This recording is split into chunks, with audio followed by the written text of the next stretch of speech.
Rapaz, aconteceu tanta coisa, viu, durante esses 5 meses. Eu acho que o meu sono, junto com o meu corpo, enfrentou vários estágios diferentes, assim, porque eu me considero um cara que tem um corpo bem sensível, assim, às emoções, sabe? Então, eu tive períodos em que eu sentia muito sono, mas muito sono mesmo, assim, durante o dia inteiro, um cansaço que eu acho que acabava se misturando um pouco com essa falta de perspectiva que durante alguns meses, principalmente bem Uhum. assim, nos meses de abril, maio, junho, a gente não tinha a menor perspectiva de um tipo de melhora ou retomada. E eu acho que eu acabei sentindo muito sono e acabei me entregando um pouco a isso, assim, também.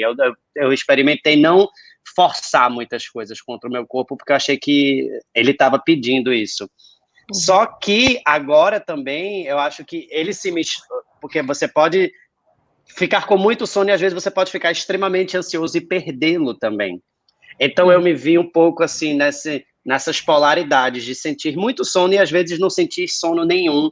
Quando dá 1 da manhã eu estava tipo completamente agitado e tendo ideias e querendo propor coisas, né, em Uhum. plena madrugada, que acho que também faz parte um pouco de um processo criativo, que é uma coisa bem geracional também. Muita gente que trabalha com internet, né, que está sempre ligado, acaba tendo boas ideias quando o horário comercial começa a arrefecer e você começa a poder organizar melhor os seus pensamentos.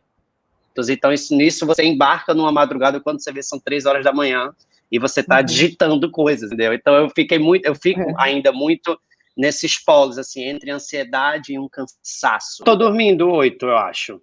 Tá. Tô dormindo 8. Agora deu uma melhorada. Agora deu uma melhorada, assim. Antes eu dormia bem mais.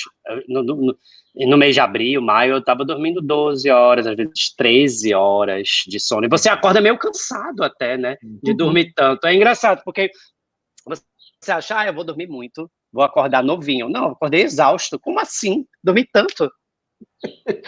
Tem isso, né, Dalva? Dormir pouco não é legal, né? Como você falou, pode trazer impactos nas nossas respostas Uhum. imunológicas, no nosso humor, até em processos como ganho de peso, né? Dormir mal pode Sim. eventualmente até contribuir para uma maior dificuldade de perder peso ou manter peso e tal, mas dormir muito também, né? Ir para o outro extremo também pode não ser muito bom. Explica um pouquinho isso, Dalva. Pois é. O que você falou, você tem toda a razão, Jairo. Na verdade, dormir pouco, né? Então, o que seria dormir pouco? De maneira geral, menos do que 6, 5 horas e meia por noite, ainda que você seja bem adaptado, pode existir um preço a pagar lá na frente, tá? Então, o preço pode ser uma alteração do metabolismo, que pode favorecer o aumento de peso, pode favorecer o desenvolvimento de diabetes, principalmente diabetes tipo 2, naqueles que têm uma predisposição, hipertensão e outros problemas cardiovasculares, tá? Porém, dormir muito, né? Para o jovem, pode apenas dar uma conotação do distúrbio de ritmo, mas para um adulto, por exemplo, uma pessoa acima de 40 anos, que dorme 12, 13 horas por dia, isso pode estar relacionado a uma condição clínica. Então, a gente tem que procurar algum diagnóstico. Eu não estou colocando a coisa, entre aspas, medicalizando, mas isso não é normal, tá? Então, pode ser que ele tenha alguma condição clínica que eu tenho que buscar.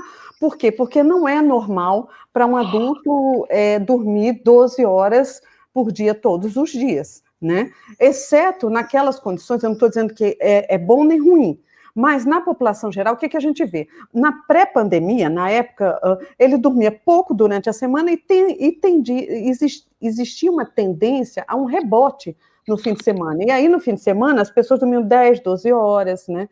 Isso ocorria muito na população geral, mas é diferente você dormir isso durante todos os dias, né? Isso pode indicar ou um distúrbio de sono ou alguma doença clínica que a gente tem que procurar.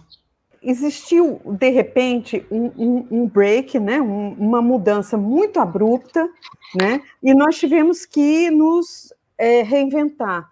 Então, essas mudanças muito abruptas, o ser humano, o nosso organismo, ele se adapta a mudanças. Nós temos toda uma estrutura neurobiológica e orgânica que nos permite abarcar e reagir a mudanças. Porém, se as mudanças são excessivas e o estresse passa de uma carga onde o corpo consegue lidar, o que acontece? Então, você tem algumas reações mal adaptativas, tá? Então, por exemplo, muitas delas acontecem no sono, tá? Então, quando essa mudança vira um estresse para a pessoa, o que acontece? Ela pode ter queixas de insônia, tá? Eu estou falando queixas, não necessariamente insônia, distúrbio. Ela pode ter, então vou pegar bastante gancho do Caio, dificuldade para iniciar o sono, ou acordar no meio da noite, ou despertar precocemente, né? Mas o que mais está acontecendo é que as pessoas, como elas não precisam mais dirigir até os seus trabalhos, pegar transporte, elas podem acordar um pouco mais tarde então, muitas vezes, elas esticam, né, o início do sono, então elas vão dormir mais tarde e acordar mais tarde. Então, criando uma espécie de distúrbio do ritmo circadiano, elas mudam um pouquinho. Existe um outro cenário que isso acontece mais nas pessoas que estão em isolamento e se sentem só, tá? Porque isolamento não é sinônimo de solidão, tá certo? Para essas pessoas, o dia ficou muito grande. Então, o que acontece? Muitas vezes, elas, às 20 horas, 19 horas, elas já vão se deitar. E isso, obviamente, gera uma queixa de insônia, porque o organismo não está adaptado para dormir às 19, 20 horas, né? Então, normalmente, não é uma hora que se dorme. Então, existem vários cenários. E existe também o cenário daquelas pessoas que já tinham algum transtorno mental, por exemplo, já tinham um pouco, ou alguma doença neurológica, ou depressão, ou ansiedade, e aí o quadro delas pode piorar, né? E, obviamente, todos eles têm um componente de insônia, né?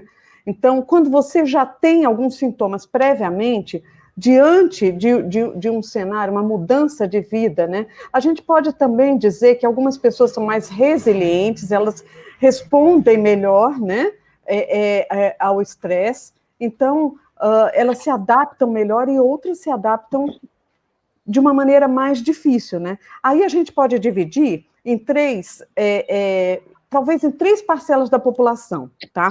Então, como o Caio falou, então se ele acordar às 3 horas da manhã, ele vai fazer alguma coisa criativa, vai criar, não é? Então, ele não vai ficar ruminando e vai ficar, né? Então, ele é uma pessoa que pode lidar um pouquinho melhor com isso e, possivelmente, quando as coisas voltarem, que aí nós temos uma nova onda de mudanças, né? Nós vamos ter que retomar aquilo depois que nos acostumamos com isso. Acostumamos ou não. Então, existem todas essas mudanças que a gente vai ter que acomodar, né? Então, eu não sei como a população geral vê isso, como os profissionais de saúde veem isso, e como pessoas que têm doença crônica veem isso, entendeu? Então, existem pessoas que têm doenças crônicas e que elas têm que lidar com isso, e têm um acesso mais dificultado aos seus, enfim, aos médicos, aos serviços de saúde. Então, são três parcelas da população, tá? E a insegurança econômica que isso gerou, o que vai ser, né? Como eu vou me reinventar, o que eu vou fazer no futuro,